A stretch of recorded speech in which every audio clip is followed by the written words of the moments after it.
Hello and welcome back to Investor Info. There is no doubt that money is necessary for survival, and in order to obtain that money, individuals must work. One of the primary reasons for working is to make money. However, there is a widespread misconception that wealth and happiness may coexist, but only at the price of each other.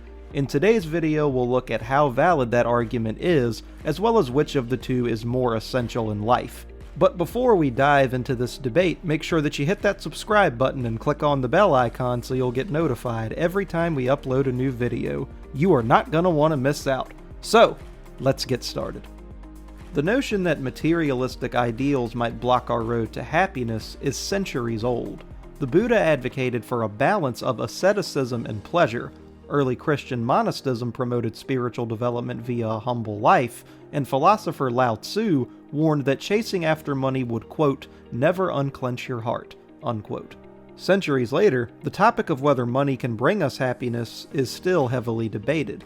After all, as our consumer culture grows exponentially, our lives are increasingly centered on money, earning it, spending it, and saving it. Before we examine the correlation between money and happiness, let us first take a look at these words by definition. Happiness is defined as an emotional state characterized by feelings of joy, satisfaction, contentment, and fulfillment. Wealth is defined as an abundance of valuable material possessions or resources. A mountain of research suggests that affluent individuals are generally happier than their poor counterparts. Still, making a lot of money will not always increase your happiness. The amount of satisfaction you get from money is determined by how you spend, save, and think about it. To look at it another way, if you live below the poverty line, which is $22,050 per year for a family of 4 in 2009, an extra $5,000 per year may make a significant difference in your happiness. If your family makes $70,000 per year, however, $5,000 may be a wonderful bonus, but it will not dramatically change your life. Research published from Princeton University in 2010 found that a higher income resulted with a stronger sense of security and satisfaction, but only to a point. According to the study, at $75,000, increasing money is neither the path to happiness nor the path to respite from misery or stress.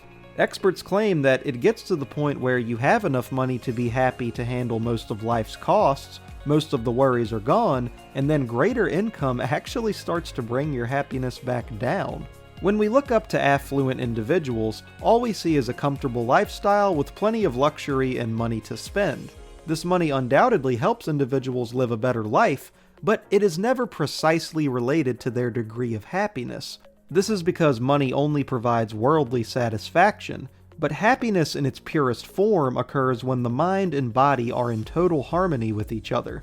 While money might provide short-term enjoyment, real happiness is beneficial in the long run. If you've ever heard someone claim that money doesn't buy happiness, and another argue that they would only say so because they've never been poor, the fulfillment curve illustrates why both viewpoints can be correct. For those who are unaware, the fulfillment curve is a theory given in Joe Dominguez and Vicki Robbins' book, Your Money or Your Life, which states that there is a sweet spot for anything that optimizes the fulfillment you receive out of it. The fulfillment curve's basic notion is that there will come a moment where more spending does not lead to increased happiness, but rather the contrary.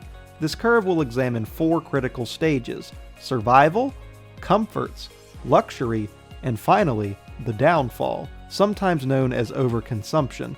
Naturally, some money is required. We require a place to live. We require a suitable amount of food to sustain our health and well-being. In terms of health, medical bills are a major expense. Expenses like traveling to work, putting on clothing, and keeping the heat on in the cold are also included. In short, there are some essential costs that must be met in order to survive, and the fulfillment curve acknowledges this.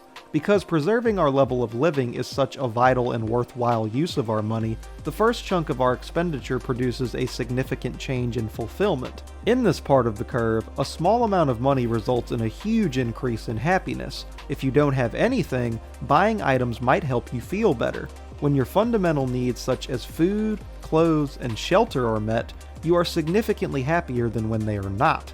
Next, we have the comfort stage. After you've taken care of the necessities, you may start spending money on luxuries like a chair to sit in, a pillow to sleep on, and a second pair of clothes. These purchases, too, provide more fulfillment. They made you happy, but not as happy as the goods that met your basic survival requirements. This component of the curve is still positive, but it is not as steep as the previous. These expenses enhance our life even more. Once we've gotten by, it's wonderful to have some pleasure and the rare indulgence. Purchase a good pillow to avoid a painful neck. Purchase a different pair of winter boots.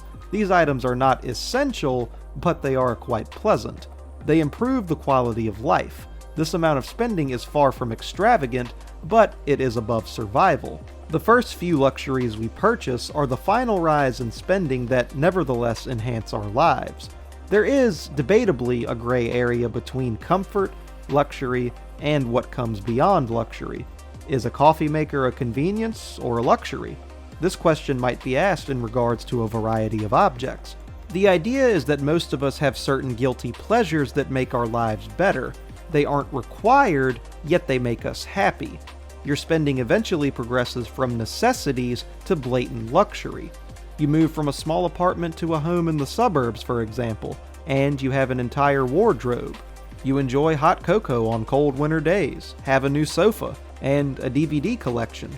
These are more than just conveniences. They are pleasures that make you joyful. They drive you to the peak of the fulfillment curve. Stuff begins to take control of your life when you reach the peak. You were pleased with your purchase of a couch, so you went out and purchased matching recliners. Your DVD collection expands from 20 to 200 titles, and you consume pricey hot chocolate manufactured from Peruvian cocoa beans. Your house will soon be so filled with stuff that you will need to buy a bigger house and hire a storage unit. But none of this helps you feel any better. In reality, everything you own has become a burden. Rather than adding to your happiness, purchasing more items detracts from it. Generally, as your income rises, so does your standard of living. You want to reward yourself when your boss offers you a raise, so you spend extra. All of those new items are expensive to acquire, keep, and maintain. Your lifestyle gradually grows more expensive, requiring you to work more in order to earn more. You believe that if you just earned another raise, you'd have plenty. But more than likely, you'd merely repeat the loop by spending even more money. Though the items we acquire may make us happy in the moment, that happiness fades with time. According to Amit Kumar, an associate professor of marketing and psychology at the University of Texas at Austin, whose research focuses on the science of pleasure, this is what psychologists term the hedonic treadmill. He says that we become accustomed to things we have, and when new shiny goods are offered, we feel compelled to acquire more in order to retain those sentiments. In contrast, even the tiniest cash stash may make a significant impact for certain people.